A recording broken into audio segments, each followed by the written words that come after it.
Ci troviamo a Pordenone, a fianco della stele realizzata dall'artista Gianni Pignat, commissionata dal comune di Pordenone in onore di una donna alla quale sono state attribuite doti rare e benefiche per i tempi moderni, ma che all'epoca venivano forse considerate pericolose e spesso punite con il rogo. Stiamo parlando di Angioletta delle Rive, accusata di stregoneria e imprigionata insieme alla figlia Giustina nelle carceri patriarcali in attesa del loro processo.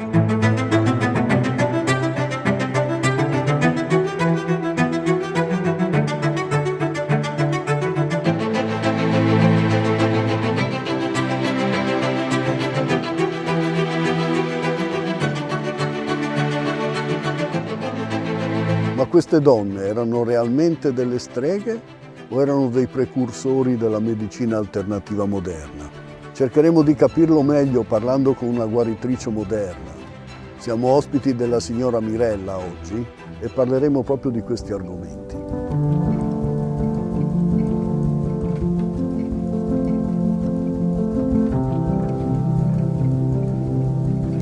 Mirella, buongiorno. Buongiorno. Cosa fa esattamente una bioterapeuta? Una bioterapeuta, come si dice, con la sua energia, guarisce, come si dice, dei punti dove sono punti magnetici, dove sono ammalati o che c'è qualcosa che non quadra, e così con l'energia si toglie, si dà energia e si toglie l'infiammazione. Io qui sono venuti tanti medici, non è soltanto che persone, ma sono, come si dice, medici venuti anche a curarsi tutto quanto. Tu quindi guarisci imponendo le mani, sì. Chi è una bioterapeuta capisce già subito dove deve mettere le mani, perché le mani vanno da sole. Curi anche il fuoco di Sant'Antonio? Sì, subito, si è bloccato subito, sì. Hai cominciato a fare questo fin da bambina? Sì, da bambina, come si dice, mettevo a posto, le caviglie dei miei compagni di scuola. Poi gli dicevo, guarda, però non dire che t'ho fatto io, perché sennò qui dopo mi dicono che sono una strega.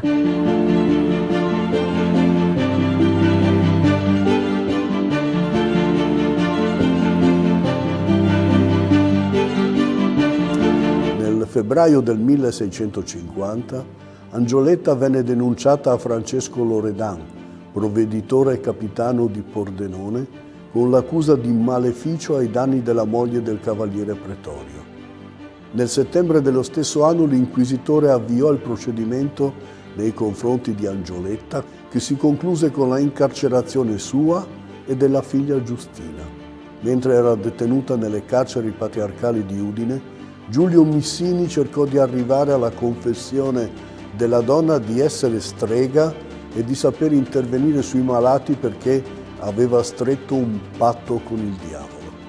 Angioletta si sentiva lontanissima da tale concezione che assimilava streghe e guaritrici ad inviati del demonio. Riaffermò, al contrario, la sua capacità terapeutica come abilità personale acquisita con l'esperienza e la frequentazione di altre donne.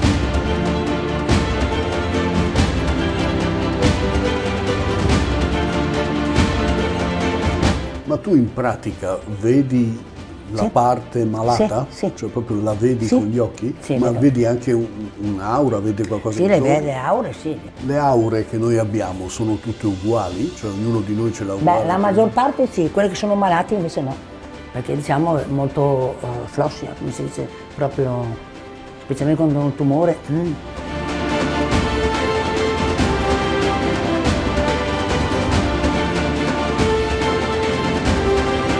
La denuncia delle persone, anche solo sospette d'eresia, costituiva questo il punto di partenza del procedimento giudiziario. Se l'imputato era riconosciuto colpevole, ma disposto a rinnegare completamente le sue convinzioni, era tenuto a sottoscrivere l'abbiura, che poteva anche essere pubblica e solenne. Al colpevole andavano comunque inflitte delle pene che variavano a seconda della gravità dei delitti.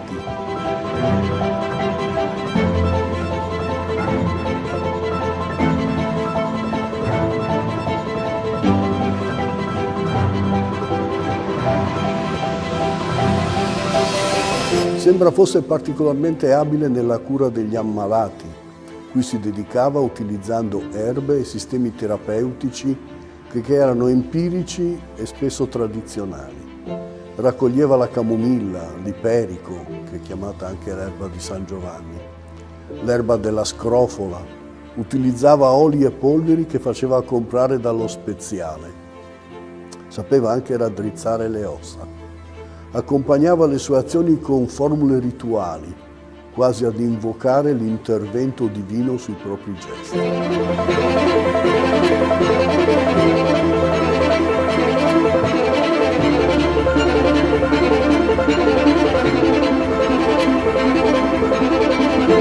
Buongiorno Cécile, noi siamo venuti su in Valresia per conoscerti e per conoscere questa bellissima realtà che hai creato. Ma come mai hai deciso di venire qui in mezzo alla neve, in mezzo alle montagne? È un ritorno alle origini. Mi sono stabilita qua in Valresia a San Giorgio nel 2009. Mia nonna Lina, che è nata nel 21 qua a San Giorgio di Resia, era anche l'allieva della famosa Anna Schmidt. Che era una signora molto conosciuta in tutto il Friuli per i suoi poteri di guarigione, rimetteva le ossa e i nervi a posto, no? Da quel che so e che mi dicevi anche tu prima, la signora Anna comunque era visitata da tantissima gente, veniva tanta gente qui a San Giovanni. Sì, resiani chiaramente e gente di tutto il Friuli. Ecco, così mia nonna era l'allieva di questa signora, era incaricata di andare a raccogliere le piante per lei. Mi dicevi che la nonna, comunque avendo fatto da aiutante della signora Anna, aveva sicuramente una conoscenza dell'uso anche delle piante. Sì, una malva che è una pianta calmante, emoliente, quindi per problemi di gastrite, cistite, infiammazioni interne, una pianta fantastica. La calendula, anche lì è una pianta che molto non ha controindicazione, viene utilizzata sia negli infusi per la bellezza il colore sì, così acceso, no? Quindi nell'infuso dà sempre questo tocco molto bello all'infuso, ma anche per le sue proprietà anche di calmante, emoliente a livello cutaneo. Poi abbiamo ancora qua un po' di tiglio, anche lì una pianta calmante che aiuta a dormire. L'alchemilla è una pianta magica ed è anche una pianta molto utile per noi donne, per emicranie, pancia gonfia, mestruazione, insomma, ci aiuta, è una pianta dedicata alla donna. Mm-hmm.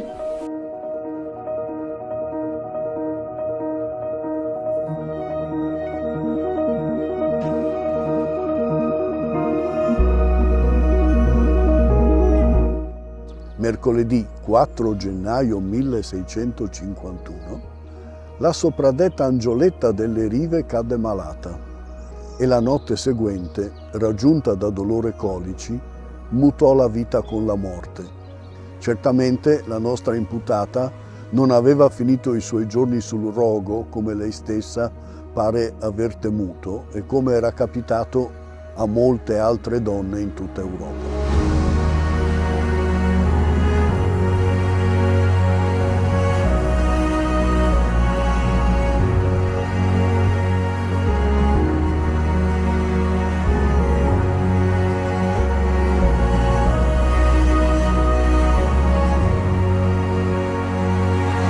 Ciao Nicole.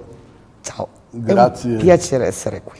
Volevo proprio ringraziarti per questa tua disponibilità, tanto da dove ci porta questa Allora, testimonianza? Diciamo che la testimonianza arriva dal pieno centro della Transilvania.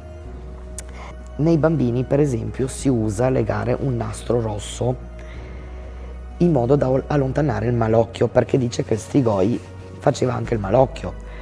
Ma il malocchio come si scopre?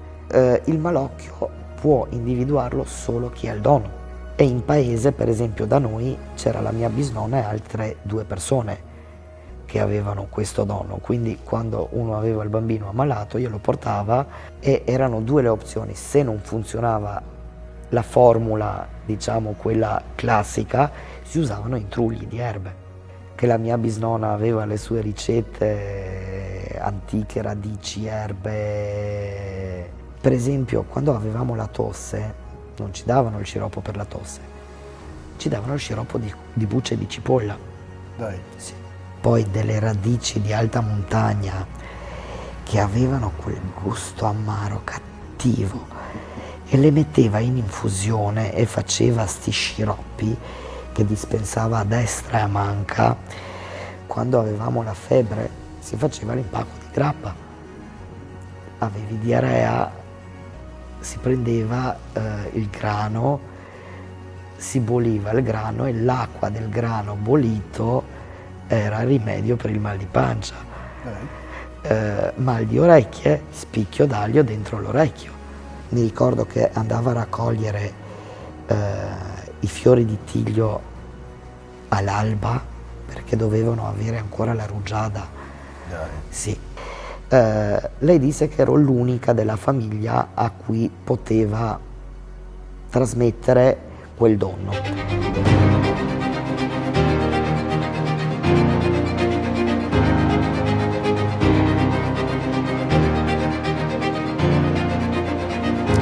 Cosa è rimasto al giorno d'oggi di questo immenso patrimonio, questo patrimonio di conoscenza, di sensibilità, una disponibilità verso il prossimo, verso l'altro? Abbiamo pensato che fosse giusto chiederlo anche a delle persone, a delle donne che al giorno d'oggi sanno ancora riconoscere delle malattie, dei malesseri e hanno delle capacità, se non di guarigione, almeno di trattamento di tutto questo. Lo abbiamo fatto perché pensiamo che questo patrimonio ancora oggi viva e passi di donna in donna, di nonna in nipote, e vogliamo proprio pensare e sperare che tutto questo non finisca mai.